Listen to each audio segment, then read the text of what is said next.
Hey traders, Raghee here. Welcome to Charts and Coffee. No, actually, welcome to our this week in the markets report live. One of our shows that we do 6 days a week. Hope everyone's doing great. All right, so we're going to take a look at some charts here together, and we're also going to of course, take your questions. And I've got way too much light on me, so let's see if I can't fix that. All right, that's a lot better. All right, so welcome. Great to see everybody. Hope everyone's having a wonderful day. Happy Mother's Day to all the mom/traders out there. Hope it's been a good one, and looking forward to this upcoming week. All right, let's get to it. One of the things that I'm doing on a Sunday, and I usually like to do before we get into this week in the markets live, or even charts and coffee, I like to take a look at what's going on, what those market movers are, and I'm working on the finishing touches of this week in the markets right now, and super stoked to get these new issues out to everybody on Monday morning. So this issue will be out tomorrow before the bell. And in this issue, we get into a lot of specifics about the stocks and the sectors that are moving the broader averages, and a couple situations where we're better off looking at individual stocks. I like to call them the boats, as opposed to the broader averages, the sectors, which I like to call the tide. Tesla's an interesting stock. We had a lot of chatter about Tesla this last week, mainly because Elon Musk has found a new CEO for Twitter. And the expectation is that he will be far less distracted by Twitter, and he'll be able to pay attention more to Tesla. Now, this is still very much a stock that is a laggard within a lagging sector. And why does this matter to us in the sense of the broader averages? When Tesla is weak, when Amazon, which has been up until last week, we talked about Amazon on Tuesday. Trish and I were talking about which stocks were on the move that futures traders need to know, but this would equally apply to QQQ traders, right? And what the plan was here is, if Amazon's going to break out, if Tesla can rally some on this news of Elon Musk being able to focus on Tesla and SpaceX as opposed to Twitter, and that would then lead to more strength in Tesla. We're not seeing it in a convincing manner yet, but at least it's up off its lows, and the downtrend that has dominated through so far most of May has transitioned back into a non-trending sideways environment. The most important thing is we are still below the 200 propulsion, the 200 exponential moving average, which, if you take a look at what happened with Amazon, you can see here on Wednesday, finally broke above it. And what's really going to be the most important thing for Amazon is coming back down to the 107 handle and finding buyers again. On the way up, those are buy stops that are triggered. As we trade higher through a resistance level like 107 on Amazon, those are buy stops that are triggered. On the retest on the way back down, what we're going to be looking for are whether or not there are limit buys waiting at that level, and whether or not they're willing to step up in mass to support Amazon at that key technical. And those are the kind of things that are going to keep the NASDAQ, the XLY moving higher. And remember, NASDAQ punched up to new 2023 highs. And if there's something that I remember, really clearly, and I think maybe this is one of those things to keep in mind, I will not ever, look, we might see some weakness going into tomorrow, and that might be a great day trade, maybe a short-term swing trade on a 1-hour time frame, but do not short new highs in an uptrend.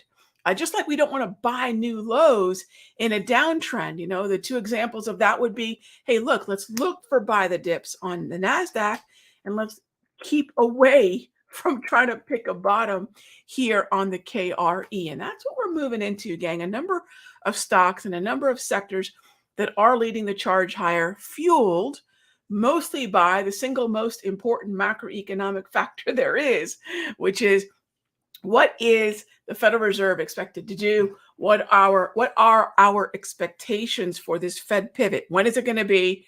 And when do we start to go from pause into cut? Looks like we're going to pause in June. It looks like we'll pause through July. There's no Fed meeting in August. And either we start to get some we should get some really dovish messaging in September, or a cut, or even more dovish messaging, meaning favoring lower rates in November, and or a cut. I say and or because there are cuts that are to some degree being factored into September and November. All right, that's where we sit. That's what's propelling a lot of this optimism. Not to mention, we're rolling out of a pretty good earnings season, and that's going to obviously help equities higher as buyers have a reason to be optimistic. And that's where we sit. Are there some laggards in this market? Of course. Financials, XLF continue to lag. Industrials continue to struggle. But I have a pretty interesting take on industrials in this week in the markets, the report that'll be coming out tomorrow. I'll show you what I'm looking at and why this might be a place to start getting a little optimistic on. It's early, and I don't want to be early. I don't want to be first, and I don't want to be last. But it's good to put something on the radar. XLI is on the radar, as well as a number of stocks that we're going to watch for key levels to hold. All right, so that is what we've got as we kick off this new week going into May. I love that the days are getting longer, and that's fantastic. I love getting up early and doing my trading homework, and actually there's a little bit of sunlight peeking out after a while. It is nice. Usually when I'm doing our This Week in the Markets live show, it's already dark. It's great to see some sunlight outside. Hope everyone's getting some time outside and away from the charts. Really important to do on the weekends, gang. I call Saturdays my cave time, right? And I try to do anything but look at charts and the markets. All right, so let's go ahead and kick it off with some questions. Again, happy Mother's Day, absolutely. And first up, JJ. Thank you, JJ. Airbnb, you got it. Let's take a look at Airbnb. Always building the chart from the bottom up, meaning starting with the structure, that market trend. Momentum is still bearish, but we can see why, right? We just had earnings, and what is this news here? Barron's, that's feeling okay. I would be cautious with Airbnb, and really for a number of reasons. Number one, anytime price is below those white dots, that's the equator, gang. That's really the culmination of the 8-period exponential moving average and the 200 period exponential moving average. And when we're below that, I consider that below the equator. We're in the bearish hemisphere. Usually bearish things happen in the bearish hemisphere. So I'm not surprised to see a rejection at the 200 like we saw on Wednesday. And I'm not surprised to see an acceleration to the downside. I'm not saying this predicts any of that, but we want to keep with a more bearish outlook when we are in the bearish hemisphere. And that is where Airbnb is. The next thing we want to look at, if we're looking to be long, is where volume might be sitting. And you'll see there's a volume ledge sitting at about 105. See that? Now, I'm trying to see that. Oh, yeah, it's pretty easy to see. See the gray histogram running vertically on this chart on the hard right edge? The volume, price-based volume level that's coming into focus is right around 105. If that doesn't hold, that might give us a tumble down to 102. So these are volume ledges. These are price levels that have more volume at that price level than other levels, making them more relevant in terms of opinion being placed there, right? Opinion, conviction, attention. Right? There's a lot to be said about what happens when volume and a price level dovetail as opposed to volume and a date or volume and a time. Realize most traders look at a date or time-based volume histogram as opposed to a price-based one. We definitely want to focus on the price-based side of things. All right. So Airbnb, that would be where I'd be looking for support. And then JJ, if you can find an oversold slow stochastic, as I teach you all at 21K, 3D down or at the 20 level of the slow stochastic, you're in really, really, really good shape in terms of a possible oversold buy. All right. And then let's see, anything else catching my eye here on Airbnb? No, that's about it on Airbnb. So technically that's what I'd see. Keep an eye on that 200. And if you're a reader of This Week in the Markets, you know that there's a few things we keep coming back to. Points of control, the 200, support and resistance. And these are things that, regardless of the strategies that you use, regardless of the other indicators that you use to supplement your analysis, these are always going to be relevant. They play very, very well with others. They will always be important to know, regardless of which indicators, which strategy, what style that you employ in your trading, regardless of the time frame. Yeah. Okay. So next up is KR. How are you? If I had an aggressive entry and a conservative entry for a particular symbol, okay. Now, for those of you that don't know the lingo, aggro, aggressive, moderate, conservative, those are the three levels that I look at to scale into a trade. Doesn't matter if it's a day trade, doesn't matter if it's a swing trade. So I always look at three levels, predetermined levels, right? I don't add to a trade, which usually is more of a knee-jerk reaction to losing money. Oh, well, dollar cost average in the middle of a trade.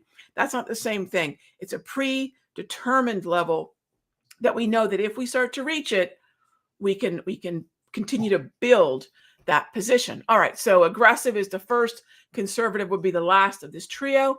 And let's see. So if I had an aggressive entry and a conservative entry for a particular symbol, would it be 3 to 5% of my account per entry? Or no? So the way I like to scale in on my holy grail that I teach you all is the total trade. All three triggers, all three levels can only be 5% risk to the account, right? The total, not each. Because if it's each, it's 15% risk to the account. That's bananas. No way. If I've got 15 or 20% risk, that would be because I've taken multiple positions in a similar sector. Maybe I've got XLV, Pfizer, and Merck, right? But even then, I would say if we're starting to overlap, right, in a sector, or we're starting to overlap in terms of weighting, and the entire trade is going to be reliant on a single group moving higher, which is oftentimes what happens to traders if they're trading NASDAQ, XLK, and Apple. That's all the same trade, right? And that's where the danger of 333 or 555 can really start to impact in a negative way. It's going to be great if you're right. It could be pretty detrimental if you're wrong. So no, I would max out at 5%. And when you start to overlap, reduce the overall exposure that those related stocks have in that account. And I don't care if that's day trading or if that's a longer term position portfolio, same idea. All right. Oh, by the way, just getting word from the Lorna bot.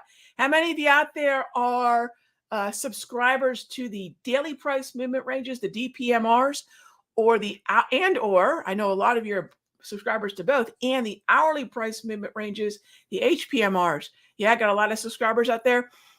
They are fresh and out of the oven, brand new volatility data, and we're updating those as of likely tomorrow, probably by lunchtime or so. So, yep. PMRs, the Ds and the Hs are updated, and they should be available at some point tomorrow.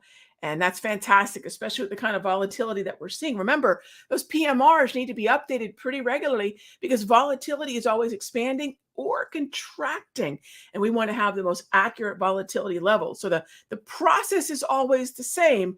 The data is what we're going to plug back into that. It's an algorithm, really. I know it sounds so fancy, but we're going to plug the fresh data into that algorithm, and then it will give us our new levels. So stoked. All right. Shout out to the Lorna bot for that. All right. Next up is, and yes, a quick reminder. Those of you that have not yet checked out This Week in the Market, you can check it out at simpletrading.com/this week. Or if you just go to www.thisweekinthemarkets.com, it'll take you on over to the $7 trial that we have for this. And if you want to check it out for a month, please do so. I know a lot of you took advantage of the special that we just did. I don't know when we'll be doing that again, but this is definitely the next best thing to check out what we're doing there. All right. Let's see what else we have here. Sri, thank you so much. Who needs bears in the darn equator? Well, sometimes I kind of say the most bullish thing we can be is a near-term bear, because a lot of times those quick corrections, those quick moves to support are setting up our buys. So I'm grateful for them. Someone's got to move the market around, and we need both sides, but absolutely, I appreciate that. Okay, next up, Mvas asks, appreciate my analysis for PLTR. When or would I consider this as a short swing? All right. It's usually pretty interesting to see when certain stocks end up on traders' radar. And by and large, it's after a significant move. You know that old saying, the horse out of the barn, or whatever that is, like the trains left the station, the boats left the dock. That's that, right? I'm not a big fan of, PLTR is going to be on the news and on financial media and FinTwit after a move like that we saw on May 9. That's not really interesting to me personally. I rather have a steady group of high concentration weighted stocks and sectors that I look at week in and day out. It could be a group of 100. It could be a group of 50. The number doesn't matter as long as it's manageable to you, to anybody who's working a watch list like that. But I want to work the same watch list again and again. I'm not a fan of finding a brand new set of stocks to trade every morning, or a brand new set of stocks or sectors to trade every week. I'm a fan of the consistency of that connective thread of high concentration weighting. And so if PLTR is on my radar for any reason, it's been on my radar, right? It's not going to suddenly land on the radar because it made a big move. So I hope that makes sense. If PLTR is on the regular radar, the real trade, and let me show you what it looks like. I'm not saying that this is something that you're going to see unless you're watching the stock regularly. And I think that's the most important thing to emphasize here. It's got to be in regular rotation. When it is, right, you'll see low, Darvis, low, neutral environment. And then all you need to say is, hey, last time we were down in this area, right, 3 times now, last time we were here, we bounced. You can look for volume ledges. You can look for an oversold stochastic. You can look for a V-score, whatever it is. But if it's a neutral environment where the trend that preceded was up, we have bullish directional bias, period. There is no short here, right? That's the most important thing for me to emphasize. There is no short down here at about $7 and change. No way, no how. It's a neutral environment, likely oversold. We bounced off this level a handful of times now. And that's the way I look at it. PLTR is not a stock I look at on a regular basis at all, for 2 reasons. One, it's not a stock that would end up on my regular rotation based on high concentration weighted sectors, and it's a sub $10 stock. So not really my cup of tea. However, if you're using the process that I teach, you're going to say, oh yeah, Rog, there's a Darvis, it's neutral, and the trend that preceded was up.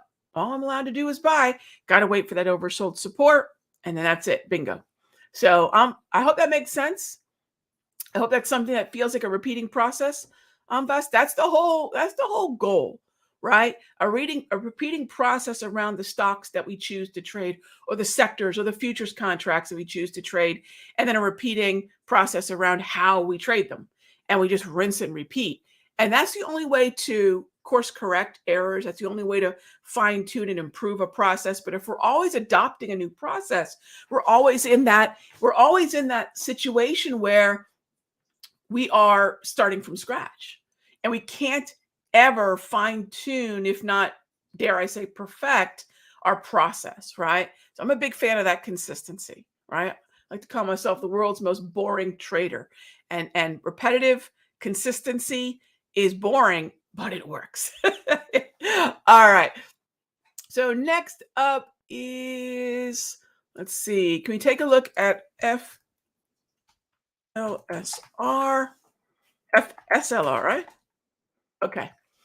Um, Again, another move like this, I'm not going to engage in a move like that. Again, after the big move has been made, that's a little or no help to me personally. Now, if you shorten the time frame to a 1 hour or a 5 minute, right, then that kind of move on the daily might be interesting. Again, I find way too much chop and SEDG. And if you're looking at tan generally, if you're looking at the corner of the market that is tan, let me do this because I can see sort of a, a theme here, right? And I love that. I love the grouping. Yes. So what I would do, and end phase is only a short. So let me show you what I would do. I pull up this is my multi-chart. All right. This is the way I do relative performance. Listen to me now, believe me later. It's the easiest way to do it. It's the most effective way to do it. And it just takes some time to set up a chart. There's nothing fancy or really hard about it. So I head on over to crack open tan. I'll have to check the weighting. I usually recommend checking the weighting, but you can see where these stocks are coming from. Look at tan. Look at tan itself, the tide, if you will. It's heading lower, right? It's heading lower. And as long as it's heading lower, that's the tide. And each individual stock is a boat. And the boats are going to have to work very hard to overcome the overall movement lower in the tide. So even though a number of these stocks have shot higher, great, the tide is still going out. And it's going to be very difficult for even some of these neutral names, FSLR, SEDG, to find their way higher, right? So I would say be very cautious here. And if we can find, if we can get to a point where tan is at least neutral and ENPH is at least neutral, that'll help the tide and the number one weighted stock being not in a downtrend would be much better for all the other stocks weighted within that sector. All right. Okay. Moving on.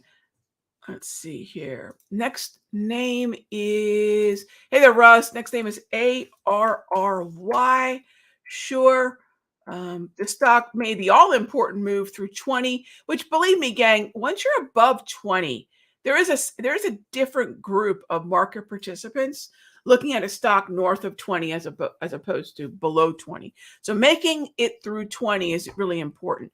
Making it through $19.63, the point of control, the level on the chart that has the most volume this year, very important. As far as, again, whenever we see a big up candle, it's going to end up on a lot of traders' radars, but it doesn't necessarily mean it's tradable, and it doesn't guarantee follow through. In fact, if anything, Array is going to be meeting a whole bunch of resistance. Look at how many times this year we've gotten to this level and just fell back. I wouldn't be surprised to see that again, unless the news around this move is that much of a needle mover. And if it is, I would say wait for a little bit of a pullback, then start looking for an opportunity to get long. A little bit of a pullback could even be something as aggressive as 50% of the candle, this big candle. It could be, I don't know that we're going to get a gap close. I wouldn't wait on something like that. Maybe a retest of 20. This is going to be difficult because this is a very choppy market. There's no trend here, right? Anytime we have chop, at least it's above the equator, right? So at least it's bullish in that regard. But this is a very choppy market. If we think back to what made part of 2019, most definitely 2020, and even part of 2021 so great to trade, gang, it's because we had uptrends. And it's not as if we don't have uptrends now. We just don't have the great number of uptrends that we had during 2020 and that Fed pivot that we saw when the Fed was adding just immense amounts of liquidity during the pandemic. Ultimately, if we can seek out trends, we're always going to be better off than if we're trading chop. Chop is generally an account killer because most traders are momentum traders. When they see a move higher, they want to buy. When they see a move lower, they want to short. I will tell you, 80% of market participants are momentum players. Higher highs get them long, lower lows get them short. Now, in the context of an up and a down trend, respectively, That's probably going to work. Is it the most effective way to engage a trend? No, but it's going to give you a margin for error because there is a path of least resistance, right? However, in chop, that momentum type approach is an account killer because we see a move like this, folks get long, and then what happens? It's a whipsaw. The market sucks right back down into the range like a vacuum, right? And that's what we have to be aware of. If this is chop, which it is, that move may not last very long. So be aware of that and find a retracement level from which maybe to take advantage of it if you are looking long. If not, short sellers have dominated this area between 22 and 23. I mean, throughout this year, short sellers have dominated that area. So this isn't just about ARRY, not in any way. This is about any market that's in wild chop like this, and what most traders tend to do, and what most traders tend to do, and what we can do, which is really opposite of what the general inclination is, which is, higher highs mean continuation, not in chop. All right, next up is Zishan is asking strategy for a $5,000 account. So let's talk about strategies based on dollar size. I do not believe in that at all. I don't believe in a strategy specific to the account size. What I believe is a mindset of scalable trading, which means, so for example, in our Sector Secrets Mastery, we may have some traders with a $5,000 account. We might have others with a $50,000 account, and yet others the $250,000 account. So the typical mindset of small, medium, large trading approach would have a trader have to learn 3 different approaches. I don't believe that to be true because I've run the gamut from 4-figure accounts to 5-figure accounts to 7-figure accounts, right? I've run the gamut through all of that. And what I found works is a scalable mindset, which is to say the same strategy that a $5,000 account would deploy would be the same strategy that a $5 million account. And you might say, wait a minute, Rog, you're going to trade the same if you have $10,000 in an account and $1 million? Not only would I do. And the reason for that is the type of strategy, the setups that I'm looking for are not different. The number of contracts I can trade are different. So think about that for a moment, gang. Scalable. If I have a small account, I trade fewer contracts, fewer shares, fewer contracts, right? If I have a larger account, I just trade more of them. So I scale with the growth of my account. And I've seen the error that a lot of traders make when they grow a small account and maybe get to a high 5-figure, 6-figure account. They think, oh my gosh, now I need to change everything. Now I need to become a different kind of trader. That's not true. You're just trading more of what you were doing before. And maybe certain options and certain contracts are now affordable, right? When maybe the limit was a 7 or 8 point option to play directional calls and puts on, maybe now you can afford a $10, $12, $20 option. So the affordability will change. It's no different than what we would do with our personal finances, gang. It's so funny that a lot of times the common sense that rules our financial lives, we somehow tend to forget in trading. So scalability. Do I do lottos? Never. I don't even like the name. What's a lottery? I go and buy a ticket or a scratch off? Never. And then options on futures. I'm a big fan of avoiding the pattern day trading rule, and I'm a big fan of day trading for smaller accounts for a number of reasons. One, you can get in and get out and not have the cost of overnight margin or the risk of the market close and gaps, right? So there's a validity to shorter term time frames, sure. To avoid the pattern day trading rule in options trading, you don't have to do futures or options on futures, but you can do a cash account in options and stock options, right? So a cash account, which is what I recommend to my Sector Secrets folks, we don't have the pattern day trading rule issue. So thank you for the question. I think a lot of folks are curious about that. I have a very different take on it, but that's just my opinion, right? Okay, so that's it, gang. Wow, that 30 minutes flies by, 32 in this case. Thank you as always for tuning in. I appreciate the time. And we'll be right back at it tomorrow in Charts and Coffee. So if I missed your question today, thank you for being here. Get that question in early for Charts and Coffee, 9 a.m. Monday through Friday, right here at the Simpler Trading YouTube channel, my YouTube channel, Facebook, Twitter, and wherever. Okay. Thanks, gang. Happy Mother's Day, and I'll see you tomorrow. Be good to each other.